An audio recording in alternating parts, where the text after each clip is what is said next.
Hey everyone, in this video we're going to do another scansion practice video and we're going to look at the lines 12 to 22 of the Aeneid Book 1.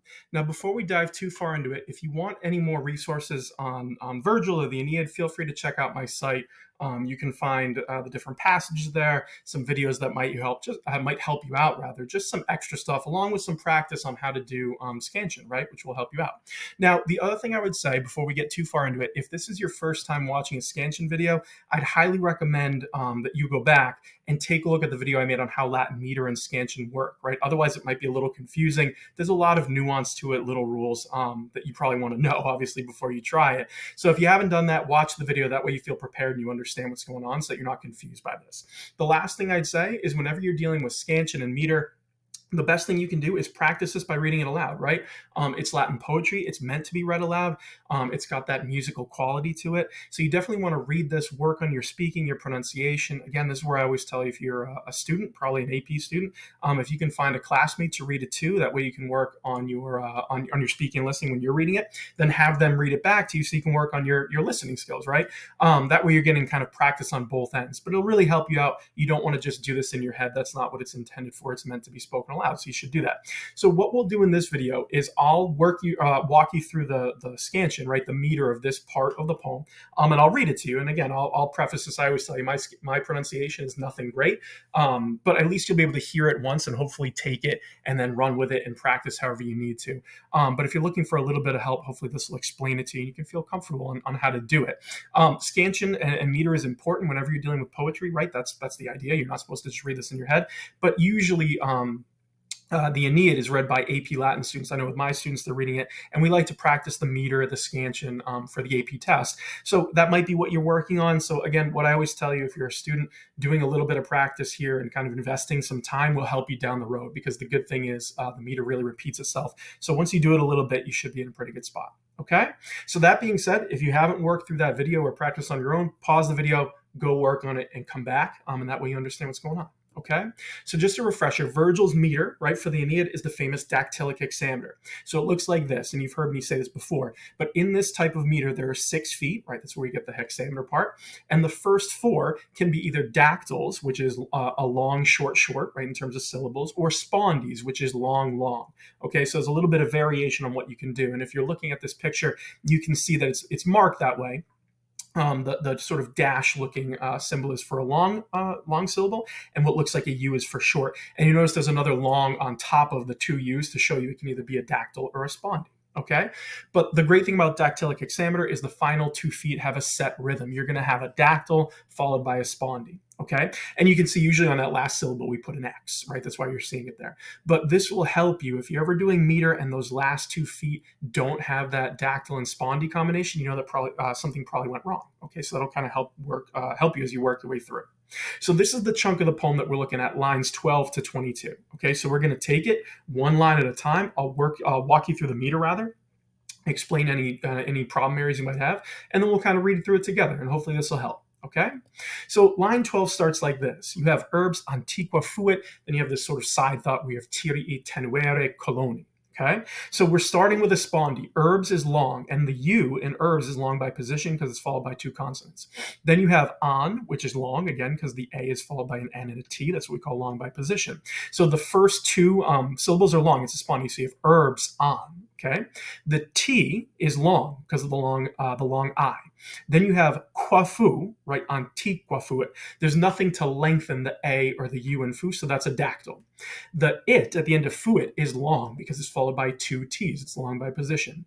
Then you have the Y sound. Again, you have a Greek name. That's why you have the Y there. But the Y and the I in tirii, right, on the first 2 sounds, tiri, are both short. Okay, so there's a dactyl. The ending I, the final I in tirii is long by nature. It has a long mark over it. Then you have tenu, which is short, so you're filling out that dactyl. The in ere at the end of tenuere is long by nature. It has a long mark over it, a macron. And then you have a col, right? That's the 2 shorts. That gives the final dactyl. Remember, the 5th foot is always a dactyl. You have erecol, right? So it kind of goes long, short. And then you have oni, right? That's your final spondee. So when you put it together, this line goes herbs antiqua fuit tirii tenuere coloni. Okay, so you kind of follow the rhythm and you'll be okay. Now you go to the second line. Okay, So you have the name for Carthage, Carthago, right? So the first A is long by position. You have an R and a T, so two consonants. So car is the first long sound. The second A and tha is long by nature. It has a macron over it. Now we have Carthago Italiam, right? If we're just reading it without doing the meter, the double vowel of O and I has to be elided rather. There's a elision here, so we're going to get rid of that final O on Carthago, and it's going to elide into the first vowel of Italiam, which is long. So that's how the meter works. Otherwise, you have too many syllables. Okay, so this is going to be Carthagit is how you're going to start this line. Now the ali in Italy is short, so you have a dactyl there, Italy. Now the at the end of Italiam is long by position. You have an M and a C. The O in contra is also long by position. You have an N and a T after it. So you have Italy, con. Those are two long sounds on the spondy. Then the tra in contra is long because it has a long mark over a macron. It's long by nature. Now you have the name Tiberinaque, rather. So the Tiber is short. So you have a Tiber. There's our dactyl. Now we're into the fifth foot. It has to be dactyl spondy, and it works because the E in Tiberina is long. Then you have aquae, those are two shorts, and then you end with our spondy, and it works because longe, the O in longe, is long by position. There's an N and a G after it, longe. Okay, so when you put this together, you have Cartha, Gitaliam, Contra, Tiberinaque, longe, right? So you're following that rhythm of the line. Now into the third line. You start with ostia. That's a built-in dactyl, right? The O is long by nature. There's nothing to lengthen the I and the A in ostia, so you have a dactyl to start. Then you have diweso, right? Another dactyl. So the E in diwes is long. The S and the O are both short. There's nothing to lengthen them. Now at the end of opum, the UM gets lengthened by position because it's followed by an M and an S, right? So you have that consonant cluster, right? The double consonant. Then you have the word studiisque, right? Studi is short, so you have studi, that's our dactyl, right in the third foot. Then you have east, so it's studi east. The I is long by nature. There's a long mark after it. Here we have isque followed by asperima. There's our double vowel, the A on studi isque, and the E on studi isque, and the A on asperima. They need to elide, so we're getting rid of that E. So it's going to be isquas, okay? The A in asperima is long by nature. You have an A followed by an S and a P. So this is how the meter works, right? You have a spondy between studi isque and the long mark in asperima. Okay. Now the E in asperima is long by position because it has two R's built into it. The ima are both short, IA, right? So you have perima as the fifth foot dactyl. Remember that fifth foot needs to be that. And then you end with the spondy again, belly. Now the E in belly is long by position because it's followed by two L's. So it works as that final foot. So when you put it all together, you would read this as ostia, diweso, pum studi, isqua, sperima belli. Right? So we have that little bit of elision in the middle. Now we get to the next line, right? And you have quam. That's long by position because the A in quam is followed by an M and an I. And you might be saying, wait a minute, that's an I, Mr. C. I know. But you have an I that's starting a name, right? It's the name Juno, followed by a vowel. This is the consonantal I, which is really a J, right? So her name is Juno in English, but Juno in Latin. It has a Y. It's almost like a Y at the beginning of it. So that consonantal I is lengthening the A in quam. So it works. So you have quam and U, right? Remember the I is not a syllable here. It's a long I. It's counting as a consonant. So we're looking at the U in the name Juno or Juno here, and it's long by nature because you have a macron over it. The final O in the name Juno is also long by nature because it has a macron. The fair, right, the E in fertur is long by position because you have an R followed by a T, right? So in other words, you have an E followed by an RT, if that makes more sense, right? That consonant cluster. Okay, then the U in fertur is lengthened by position again. So fertur naturally doesn't have any longs, but it's lengthening, right, by the way that the vowels work out. So the tur is long because you have an R followed by a T. Then you have teres. The first E is long by position because there's two R's after it. And that final I in teres is long by nature.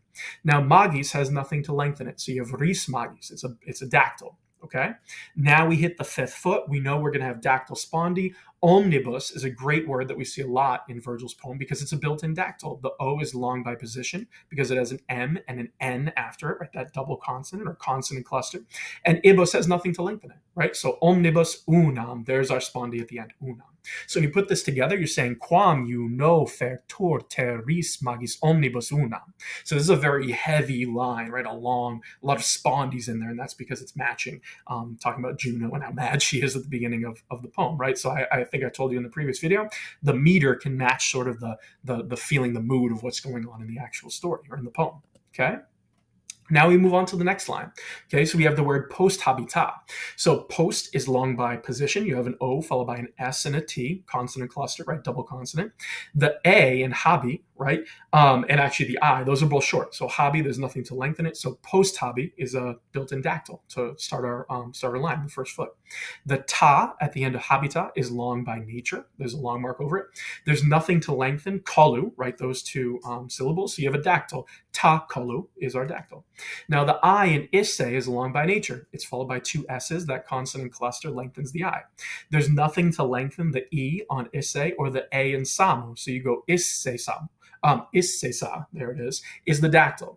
Then we end the word, the name Samo with a long O, long by nature, right? So that's long. And Heek is also long by nature because the I is a long I, right? As the macron over it. Now we have the fifth and the sixth feet, right? We always go dactyl spondi. Ilios is a built-in dactyl, another great word. The I, the first I in Ilios is long by nature, long by position. There's two L's after it. So there's nothing to lengthen that second I or the final U. So it goes Ilios, right? It's a built-in dactyl. Now the A in Arma needs to be long to finish with a spondi. It is because it's long by position. There are two consonants after it. The R and the M are lengthening the A, okay? So when you put this all together, you're going to read this as post habita coluisse samohi Ilios Arma, right? So you're kind of lengthening those syllables, okay? Now we go to the next line. You have heek kur, right? Heek is long by nature. Kur is long by position. There's two R's after the U. The us in kurus is also long by position. There's an S and an F after it, right? That consonant cluster.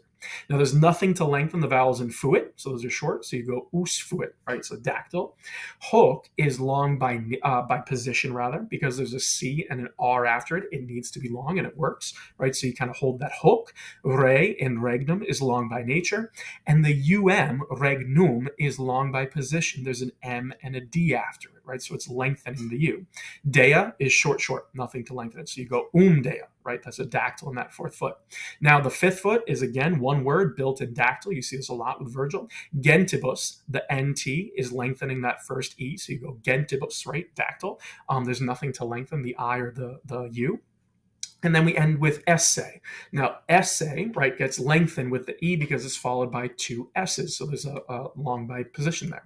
So you put together, you're saying hic curus fuit regne, hoc regnum dea gentibus esse, right? So you're kind of lengthening those first couple of feet, right? Two of the first 3 feet are long, right? And that's how it works, right? You're just lengthening by position. Now we go to the next line, right? You have si, qua. Those are both long, right? Long by nature. There's macrons over both vowels. Fa is long by nature because it's a long A. Tasi is short. There's nothing to lengthen it. So you have a dactyl, fa tasi. Okay. Then the A in sinant, right? That last A is long by position because there's an N and a T after it. Now here we have the word yam. It's not iam. It's one syllable because that first I is a consonantal I. Remember when you start a word in Latin with a vowel with an I and it's followed by a vowel, it really is a J. It's making a y sound. So you have nant yam, right? It's long. It's a long, and the reason that A is long is by position because it's followed by an M and a T. Okay. Then you have tum, which is long by position. It's followed by an M and a T. Then in tendique, the E in ten is long by position. It's followed by an N and a D, consonant cluster. Okay. The I in tendit is also long by position. It's followed by a T and a Q. It's lengthening the I. Now, que and fo are both short. It's the fifth foot. It needs to be a dactyl. There's nothing lengthening them. And then we end with a spondi. When you say foetque, the E in foet is long by position. It's followed by a T and a Q, okay? So we have that final spondi. So when you put it together, you're saying si qua fa tasinant yam tum ten dique foetque. Okay, so you're just following the meter. Now we go to the next line. We're starting with the word progenien. Okay, so pro is long, geni is short, short. We're starting with a dactyl. Now the M at the end of it is long by position. It's followed by an M and an S. Sed is short. There's nothing to lengthen it. And then in the word enim, the first E in enim is short. There's nothing to lengthen it. So you go M seden. Okay. Now the second vowel in enim is an I, which gets lengthened by position. It's the start of a foot. It needs to be long, and it is because it's followed by an M and a T. Now the OI in Troyana is a diphthong, right? You have, it's really OE. It's kind of how it's functioning. So you have Troy, which is a long syllable. The A is long by nature. And now we have Troiano A. You have two vowels back to back. They're going to elide. So that final O in Troiano is going to disappear, and it's going to elide into the A, right? The preposition A there. So you have Troiana is kind of how you make that fourth foot work with a spondy. Then you have sanguine, which is another great built-in dactyl for the fifth foot. The A in sanguine is long by position because it has an N and a G after it. The I and the E in sanguine, right? There's nothing to lengthen them, right? So they're just going to go short, short. Then you have duki, right? So there's your spondy to finish it off. Duki. They're both those vowels have long marks, so they're long by nature. So when you put it together and read the line again, you're going to say pro geniem sedenin troiana sanguine duki. Okay, so again, the really tricky part here is to remember there's a elision with Troiana, and it's not that bad. Once you get used to it, it is something that will come more naturally to you. Now in the next line, you have audierat, right? So au is diphthong, it's long, right, by nature. Ie is are both short. So you have audier, a dactyl to start the line. Then rat, right, is long by position. It's followed by two T's. Tiri, we've seen before, right, that word for Tyrian, right, both short. There's nothing to lengthen the Y or the I. And then you have as, which is long by nature because it is a long vowel. The O in oli, long by nature. So there's a spondy there, as ol. Now the im needs to be long to start the fourth foot, and it is by position. There's an M and a Q after it. The quai, the AE in quai is a diphthong, long by nature. Okay, so you go in quai. Now for the fifth foot, as Virgil often does, he's using one word with a built-in dactyl to function here. So you have werteret. Now the wert, that first E, is long by position because there's an R and a T after it. So you go werteret arches, and it kind of goes right into that final spondy. Now the sixth foot, arches, is long by position because the A is followed by an R and a C, and then you have that final long E. So when you put it all together, you're saying audierat tiriaso lim quae verteret arches. Okay, so you're kind of following through. There's a couple of spondies in the middle that lengthen this line in the middle. Okay. Now we're getting to the next line. You start with hink, which is long by position. It's an I followed by an N and a C, right? Long by position. Popol, nothing to lengthen, the O or the U. Loom needs to be long because it's starting the second foot, and it's long by position. Now it's followed by an L, which is what we call liquid. In this case, we need the to be long so the L can lengthen it because you have an M and an L next to each other. Lengthen the U. So you go hink, popol, loom. Right? La, te are both long, so long by nature. So you have la and te.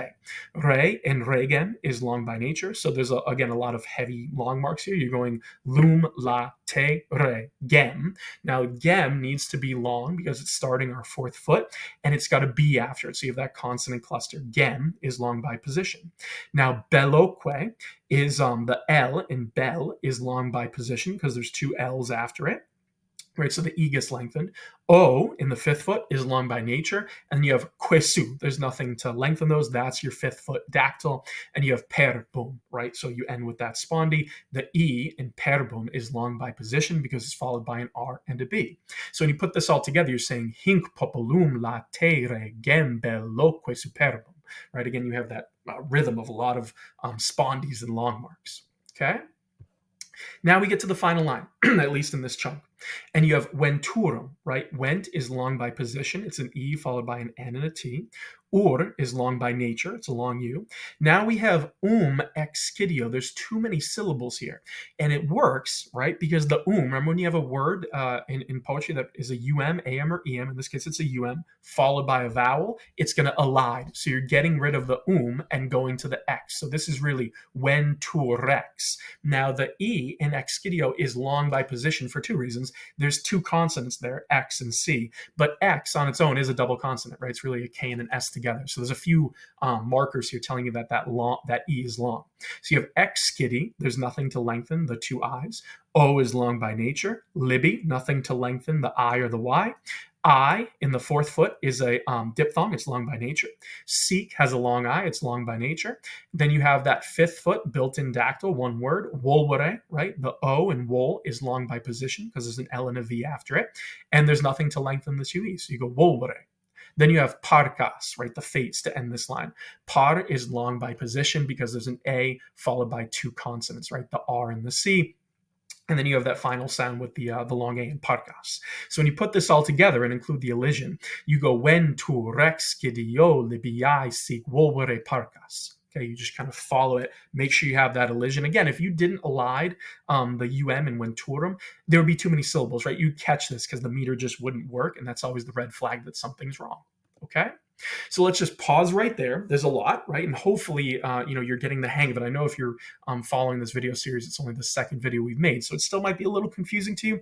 But like I told you, the more you practice, the better you're going to feel with this. Okay, so make sure you go back, practice it on your own. But now let's just put the whole thing together. I'll read it to you. Again, my pronunciation is nothing fantastic, right? So take it for what it is, but follow the rhythm here. So I'm marking it in color coding for you so you can see the blue here is long and the orange color is for shorts. And wherever there's elision, I kind of grade it out this way. You can follow the entire thing. And hopefully make some sense of it. Okay, so starting with line 12, we have this. It goes, Urbs antiqua fuit tirii tenuere coloni. Cartha gitaliam contra Tiberinaque longe. Ostia divis opum studiis qua sperima belli. Quam no fertur terris magis omnibus una. Postabita coluisse samo hic ilius arma. Hic curus fuit hoc regnum de agentibus esse. Si qua fata sinant iam tum tenditque fovetque. Progeniem sed nin Troiana sanguine duci. Audierat Tyriaso lim quae vertere arces. Hinc populum latere gem belloque superbo. Ventur rex scidio libiae sig volvere parcas. Okay, so again, read this on your own because my pronunciation is really nothing fantastic, right? As a lot of you have pointed out in these comments on these videos, but that's okay, right? Take it. You should read it aloud. Even if your pronunciation is not great, read it anyway. It's meant to be read. And the more you do this and practice it, the better off it'll be. And you'll start to hear the poem for what it is. Okay. I've told you in my previous videos, I'm not the biggest Latin poetry guy, but I still read it and it's enjoyable and you can still understand what's going on here.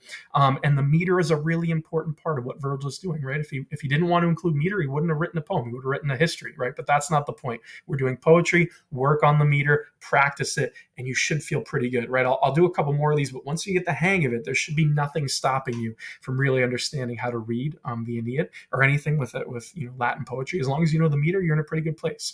If you have any questions at all, or anything you heard that you're not sure of, or if I messed something up in my explanation, just tell me in the comments below. I'm happy to help you out. But otherwise, keep practicing it. The more you read through it, the more confident you'll be, and you should be able to figure this out pretty quickly and be ready for something like the AP test, which I assume is what a lot of you are using it for. Just practice, and you should be in a pretty good spot. Good luck.